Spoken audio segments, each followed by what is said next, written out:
Commission ya gĩthurano na mĩhaka ĩgĩte na gĩikaro na rũhonge rwa borithi, wabici ya mwandĩkithia wa ciama, mũtongoria wa thitango cia mũingĩ hamwe na anyiti itemi angĩ meharĩrĩria-inĩ ma gĩthurano, igongona-inĩ rĩa kũrugũria mĩtaratara ĩrĩa nĩ gĩtongoria kĩa ũrĩa maabitha ũgitĩri magĩrĩirwo nĩ gũkinyanĩria motungata mao hĩndĩ ya gĩthurano.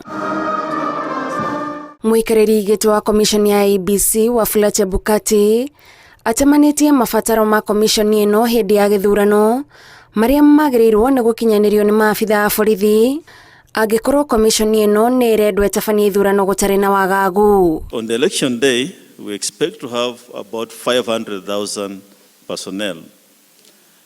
500,000 personnel, which includes police officers. At every polling station, we shall have 2 police officers manning a polling station.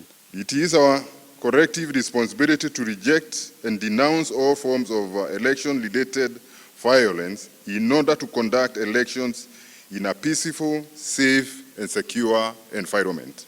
Also to focus on the political class is very important, because we may not talk about a peaceful elections and a secure elections without sensitizing the owners and the people who are involved in that process. Honge ici igĩte na mweke wa gũtarĩria makinya marĩa cikoretwo cigĩtacukia nĩguo o mwena ũtirĩrĩre itugĩ ciaguo gũtigĩrĩra bũrũri-inĩ ũgakorwo na thayũ mbere, hĩndĩ na thutha wa gĩthurano. We have established the Hate Speech and Electoral Justice Division and appointed 200 specialized prosecutors across the 47 counties and 129 court stations to expedite the prosecution of electoral offences. As the National Police Service, our officers will act swiftly and investigate and prosecute all breaches of security and election malpractice during the election period in order to preserve the integrity of the elections. Mĩtaratara ĩno kũringana na IEBC ĩrugũrĩtio nĩguo ĩtwarane na mamwe ma mogarũrũku marĩa mekĩtwo watho-inĩ, ũndũ ũmwe na kũhe maabitha a borithi mwerekera rĩrĩa marateithũra ngũĩ iria ingiumana na gĩthurano. We needed to update the documents to take into account changes in law, but also to take into account the decisions that have been made from courts.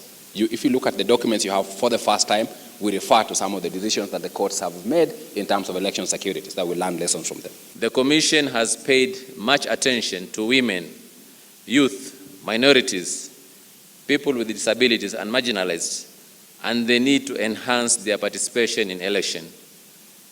Improved election security will no doubt motivate and encourage these groups to participate effectively in the elections. Ihinda-inĩ rĩu nake komanda wa borithi gĩtaro-inĩ gĩa gatagatĩ Manase Musyoka augĩte maabitha ake nĩ meharĩrĩirie kũigana gũtigĩrĩra ithurano cia wamũrani iria ciĩrĩgĩrĩirwo gũgatabanio nĩ ciama ngũrani nĩ ciaheo ũgitĩri ũrĩa cirabatara. We do peaceful nominations, we also do peaceful campaigns, and ultimately we of course do the peaceful elections. Ngiribotera Inooro TV, njĩtagwo Gathoni Wanjihia.